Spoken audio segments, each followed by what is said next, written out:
Hey everyone, welcome to the second video in source control.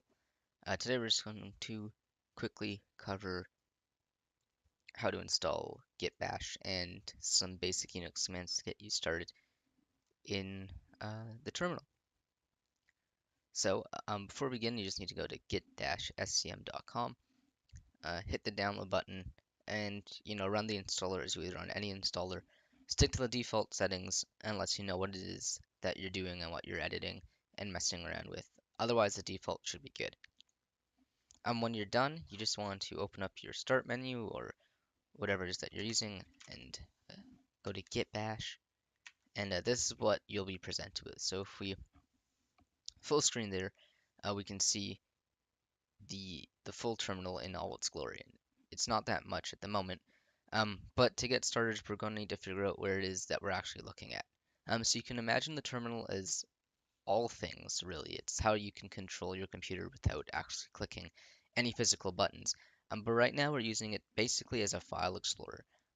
And so our first step is to figure out where it is that we actually are inside of our computer. And we can do that by typing pwd. That shows us that we're, in my users folder right here, which is, C users Josh. And so me personally, because we want to navigate eventually to our repos, I know that I have 3 hard drives in my computer, so I want to go to my hard drive that actually has my documents folder in it. And I know that that's my E drive. So we can do CD, and that changes our directory. And then if you're switching hard drives, you can do E or whatever the name of your hard drive is, and then a colon. And now if we post working directory again, we can see that we're actually inside my E hard drive. So, um, now we want to figure out where it is or what's contained inside this hard drive. And so we can do that by doing ls, and that lists all the files and directories that are inside this one particular hard drive or this directory itself. In this case, that's E, which is the very base of my E drive on my computer. Now I know that my documents folder is located in this subdirectory and then another subdirectory called documents. And so we can cd, and if I do J and hit tab, that auto completes. And if I type doc and hit tab again, it auto completes to documents. I can hit enter. So now I'm inside my documents, and we can check because we see this here. We can also post working directory one more time to see that we're in the E drive and then Josh documents. So everything's uh, pretty great. Now I know again inside of here that there's a repos folder. So if I cd repos, hit enter, now we know that we're inside my repositories. And if I ls again, we can see all the repositories that I have contained inside of this directory. So we can start now by creating a new repository, and in the next video we'll do some initialization and get it running. So to do that, inside of the terminal we can do mkdir, which is make directory, and for this video series I'm just going to call it gpc tutorial, and because I'm pretty sure I have one of those somewhere else, I'm just going to call it gpc video tutorial. And if we ls one more time, we can see that, yeah, GPC video tutorials is right here, right? And so we can cd into that if we wanted, and ls, and you'll see that there's nothing actually there.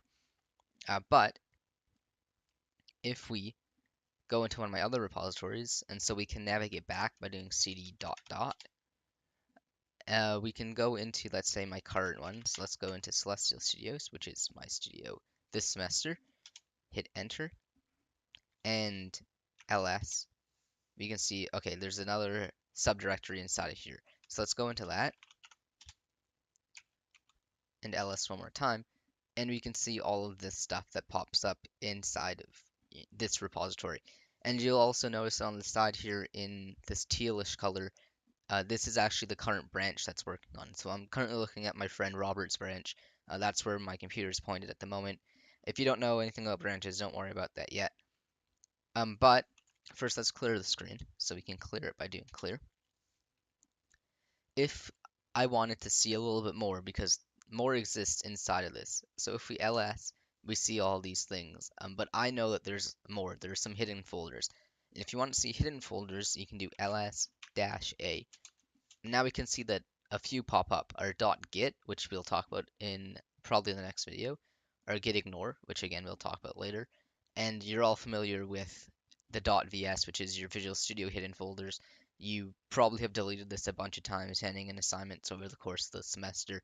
So this just shows you everything that exists inside of this directory, ignoring whether or not it's hidden.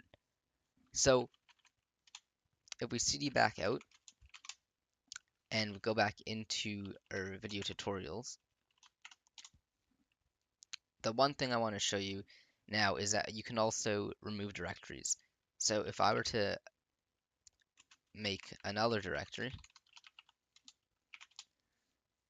we can see, okay, now in GPC video tutorial, I just created a second directory, but I don't really want that anymore. So I can do rm, which is remove directory, second directory, and hit enter. Now, it's really important that when you're doing things like this, removing and making files or folders inside of the terminal, that you're very, very careful, because if you're not, you could accidentally delete something important on your computer. Now, if it's a Git repo, it doesn't matter an awful lot because chances are it's online in the remote. But if you're doing things locally on your computer, you might, accidentally wipe something out that's local, and it's very hard, if not impossible, to get that stuff back. So when you're in the terminal, working inside of it, just make sure that you're being careful with what it is that you're removing and making and editing, whatever, because it's a very, very powerful tool. But it can also lead to mistakes that may be irreversible if you're not careful. So just keep that in mind. So that's it for today. In the next one, we'll be going into, using the Git terminal for actually using Git commands, and we'll be exploring a little bit more about how to actually get started using Git itself. So I hope you guys find this video useful, and we will continue in the next one.